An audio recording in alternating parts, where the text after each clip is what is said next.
In this section about multi-layer switching, I'm going to talk about inter-VLAN routing on the switch, I'm going to talk about the layer 3 ports, and I'm going to talk about the Cisco Express forwarding. Inter-VLAN routing is a solution to the problem of communicating between different VLANs. As we know, VLANs provide isolation between different hosts by putting them in different broadcast domains. So hosts in one VLAN can freely communicate to each other in layer 2 because they can see each other's broadcast, they can see each other's multicast and broadcast traffic, they can communicate directly without the help of any device between them. However, if we want to communicate between devices that are in different VLANs, we have to route that traffic. And this is really everything that inter-VLAN routing is all about. There are multiple approaches how to solve this particular problem. I divided them into two categories, the traditional approach and a more modern approach.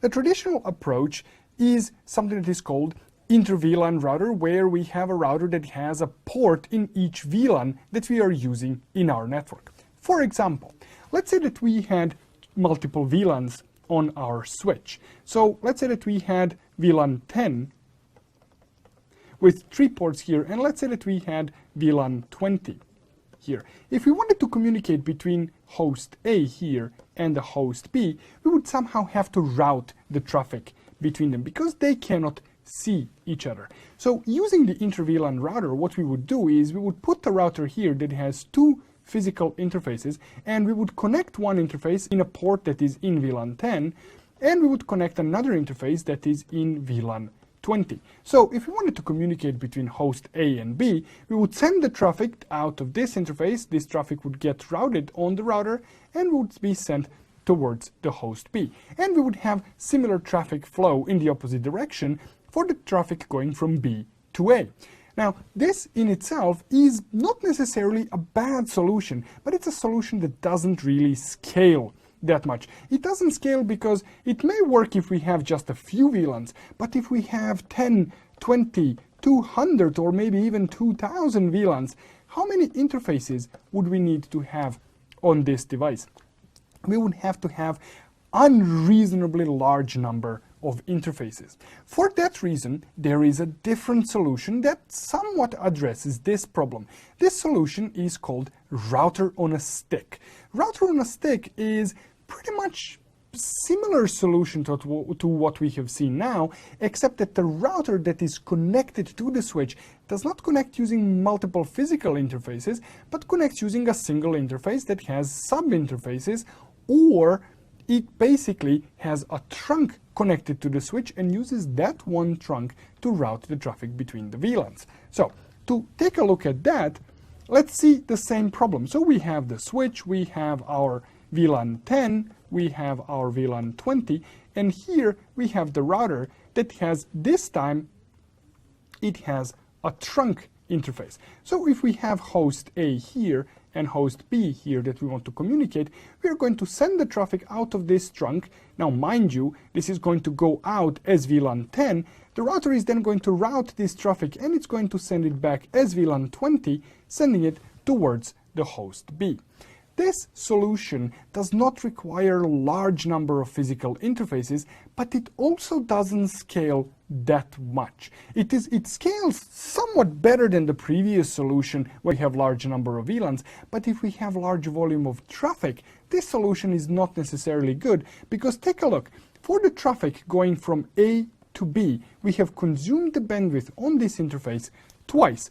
Once we have consumed it in this direction, and the other time we consumed the bandwidth with the same exact traffic in the opposite direction. The only thing that changed were the VLAN tags that we used.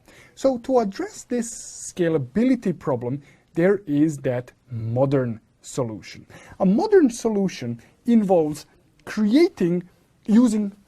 multi-layer switch. A multi-layer switch is really just a fancy name for a switch capable of routing, or if you want to be a little bit more cynical, is the fancy name for the router that has only Ethernet interfaces, fast Ethernet, gigabit Ethernet, 10 gig, 40 gig, whatever we might have, capable of switching as well. And this is going to be a really interesting solution to this problem, because right now what we can do with this particular approach, we don't need an external device. What we can have here are hosts that are, let's say, in VLAN 10 and in VLAN 20, and again we have our host A and host B, but this time it is the switch itself that has the routing capability. So if we have the traffic that goes between, let's say, hosts A and C that are both in VLAN 10, what's going to happen? This traffic is going to be switched at layer 2 here by our switch. But if we have traffic that needs to go from host A to host B, it is still going to go to our switch, but this time it's not going to be transmitted on layer 2 to our host B. It is going to be routed here in the routing engine on our switch, and it's going to be sent to host B. So technically speaking, hosts A and B can communicate directly to each other through the switch, but the process that made it happen is somewhat different internally on the switch. And this is where Cisco enlists the help of a process called Ceph, or the Cisco Express Forwarding, which is an optimization of the routing that makes this equally quick, equally fast from the perspective of the overhead, the speed of switching, as if we were simply switching the traffic on layer 2. A much more interesting example to look at here is what happens when we have more than one switch involved. When we have more than one switch involved and we want to provide communication between hosts in different VLANs, there are again multiple approaches that we can use. A traditional approach would be something along the lines of, let's say, having switch 1 having ports in VLAN 10 and switch 2 here having ports in VLAN 20, and then interconnecting this with a trunk and creating and allowing VLANs 10 and 20 on this trunk, and creating virtual interfaces for routing the switch virtual interfaces, or SVIs, the VLAN interfaces on switch 1 that will be in VLAN 10 and VLAN 20, and doing the same thing here on switch 2. Now, the SVI interfaces are logical interfaces that exist on the switch only logically. They are not tied to any real physical interfaces. They are configured with the syntax of interface VLAN X, and then here we can specify the IP address just like we would on any other interface that we have. That way the traffic going, say, from host in VLAN 10 to host in VLAN 20 on switch 2 would go as VLAN 10 traffic all the way to switch 2, would arrive to this logical VLAN 10 interface. It would then be routed through VLAN 20 and sent out in VLAN 20 here. It would have a similar traffic flow in the opposite direction here. But this creates one tiny little problem. Why are we allowing VLAN 20 on this trunk when we have only hosts in VLAN 10 here? And similarly, why are we allowing VLAN 10 on the trunk when we have only hosts in VLAN 20 here?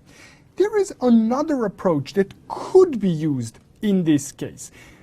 This other approach is to use layer 3 ports. So we could have switch 1 that has all ports here in VLAN 10, and we could have switch 2 that has all ports in VLAN 20.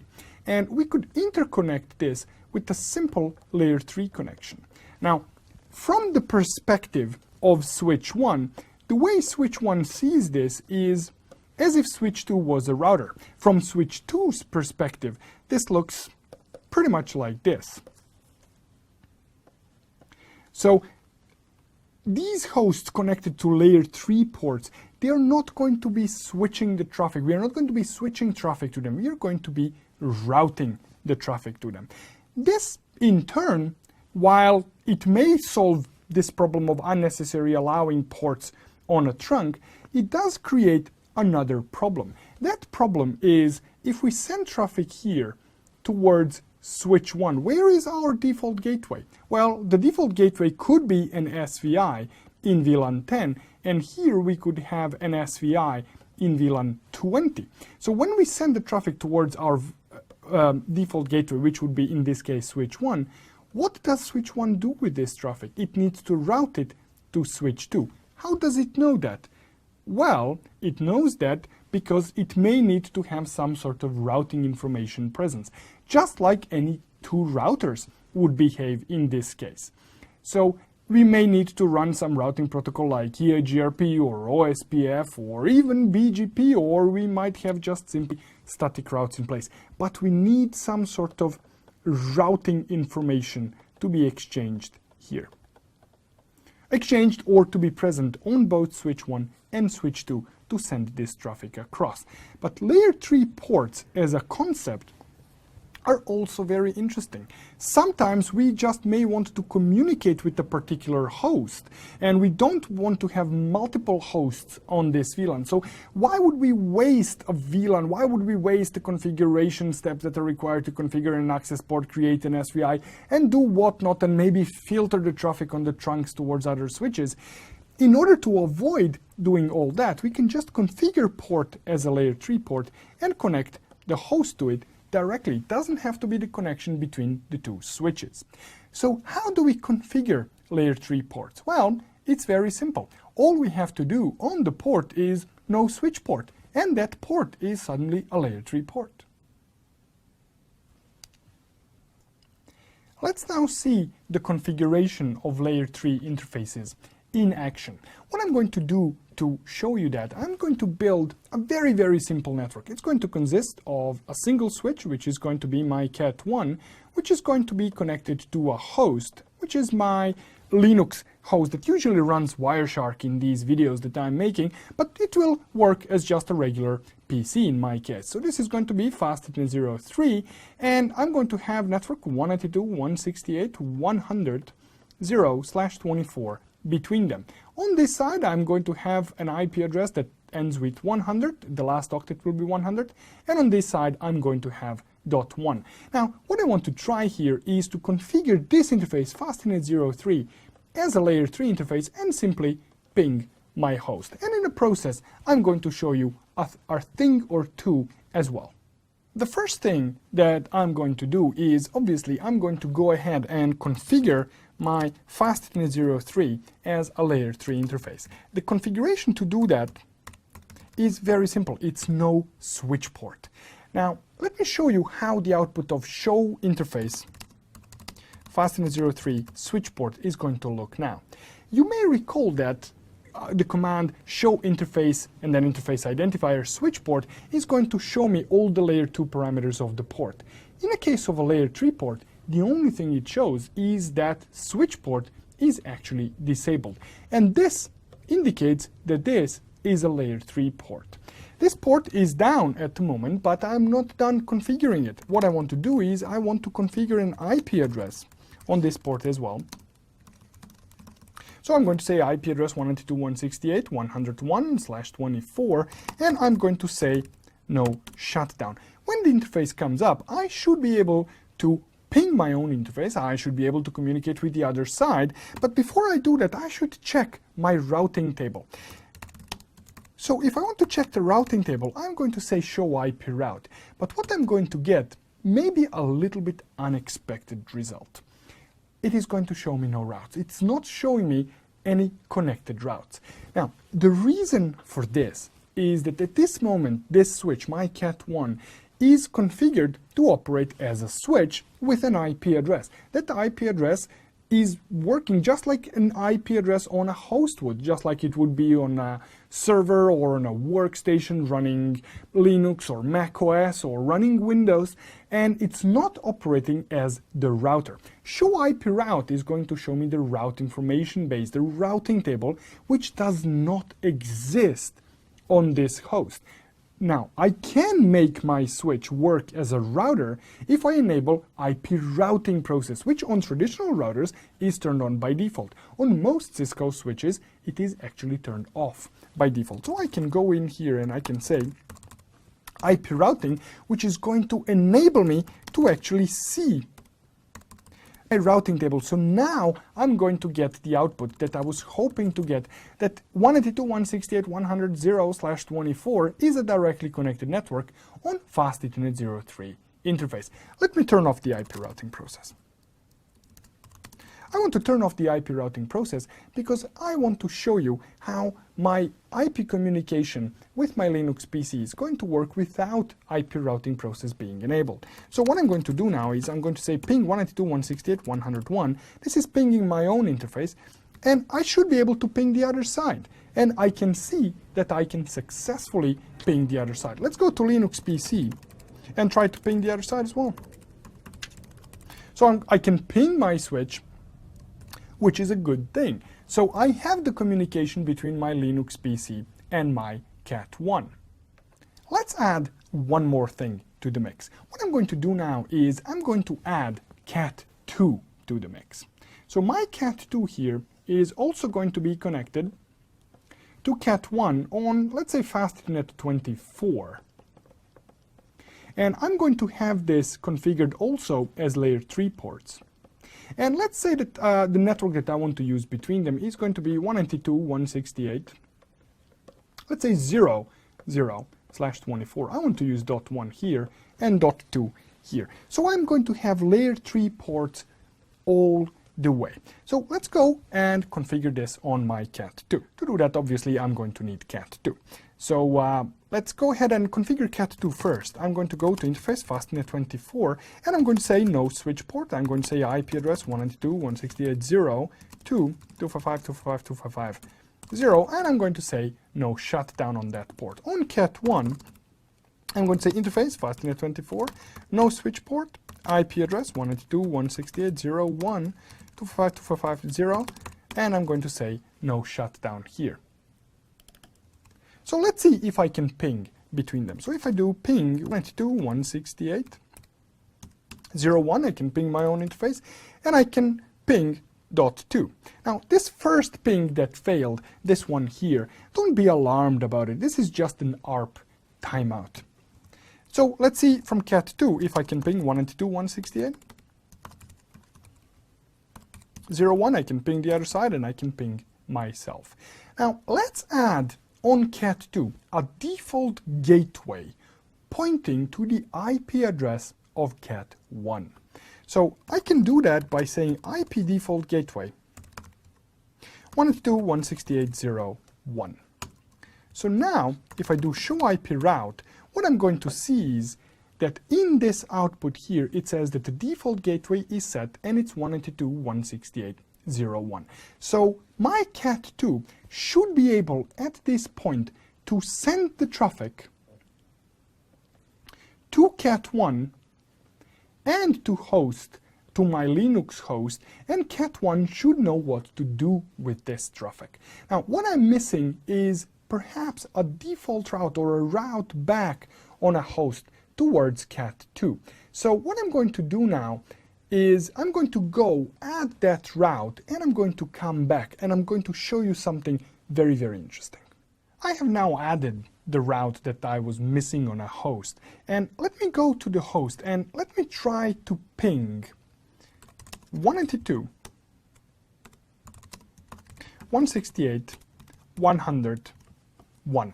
This is the IP address of the Cat1 directly connected to the host. So from the host, I'm now trying to ping this IP address here. There is no reason for this not to work. And when I send the ping, I can see that I'm actually getting the responses. Let me try now to ping 192.168.0.1.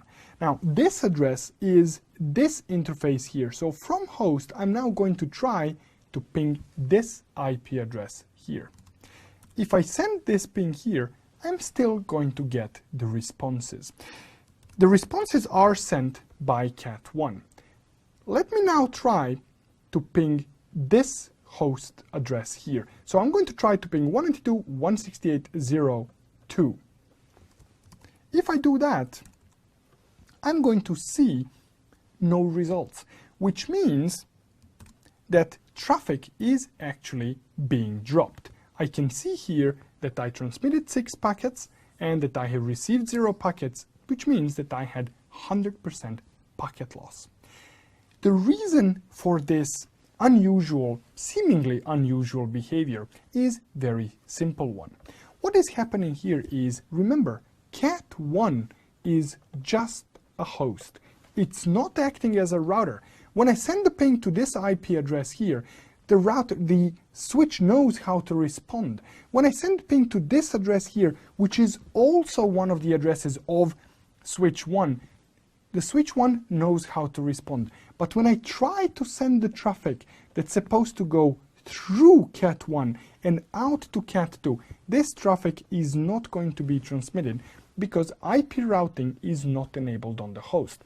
So let's enable it. Let's enable the IP routing functionality on our switch. So going back to my terminal, on cat 1, the command to do that is very simple. Remember, IP routing. This is the only thing I have to do. So when I go back now and I start sending the ping, now I can see that ping actually works. Like I mentioned before, of course, using layer 3 interfaces is just one way of making the switch act like a router. Let's take a look now as an alternative approach to what we just did. And here we are going to focus on cat 2. So let's read this diagram with slightly different look in mind. So remember, we have cat 2, which is connected to cat 1, which is connected to our Linux host. Now, I have connected Linux host to cat 2 as well. So I have this connection, but now I'm going to turn this connection off here. So what I'm going to do now is, what I would like to do is I would like to ping from this interface here. I would like to ping this interface here. Now remember, this IP address here is 192.168.0.1, and the network that we are running here is 192.168.200.0/24. So this is what I'm going to configure. So this is going to be .100, but this interface here, this time around, I'm not going to configure it as a layer 3 interface. What I'm going to do here is I'm going to configure this as an access port, and then I'm going to configure that virtual interface that I call the SVI on cat 2. And then I'm going to use this SVI interface to actually pass this traffic from my Linux box to cat 1. Let's configure that. So I'm going to go to my terminal now, and I'm going to take a look at the configuration of my Fastnet 03 interface. I can see here that this interface is shut down. Let's decide that we want to use, let's say, VLAN 200 for this purpose. So I'm going to create VLAN 200, and I'm going to go to interface Fastnet 03. I'm going to say switch port mode access, switch port access VLAN 200, and let's just speed things up. I'm going to make this port a port fast, and I'm going to say no shutdown. Then on cat 2, I'm going to say interface VLAN 200. So I'm going to create the SVI now, and I'm going to say IP address 192.168.200.255.255.255.0. At this moment here, if I do show interface VLAN 200, what I should be seeing is that interface is up and the line protocol is up. I should be able to ping my own IP address, and I should be able to ping my Linux box on the other side. From my Linux box, I should be able to ping my own interface.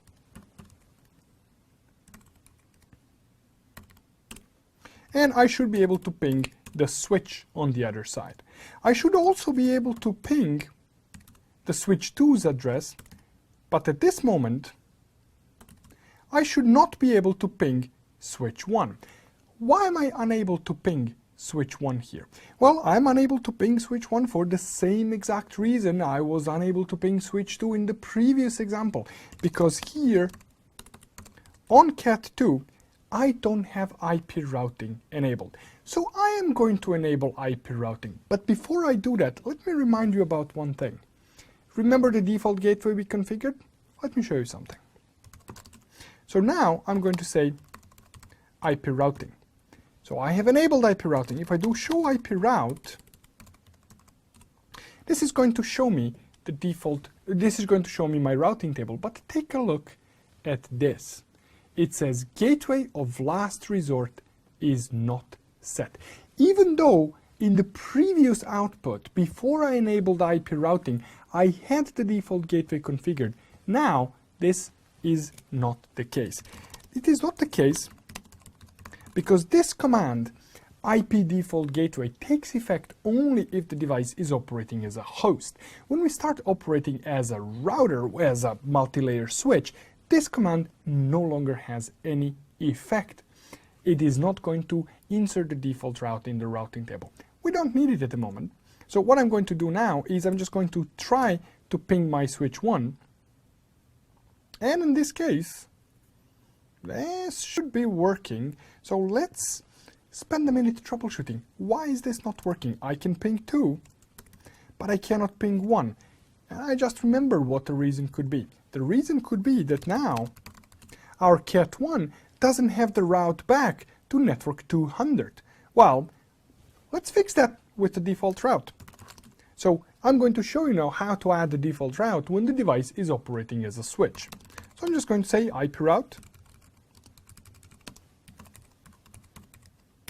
And there we go. I have added the route back that now will take effect. Let me show you that. That will take effect when the device is operating as the router. So now we can see that we have a static route in place here. So now going to my Linux PC, I should be able to ping 192.168.0.1. So these were the basics of the multi-layer switching. Now we are going to go a little bit deeper in there and we are going to see how does this happen? How does this actually work from a theoretical Cisco Express forwarding perspective? So we are going to take a look at Ceph next.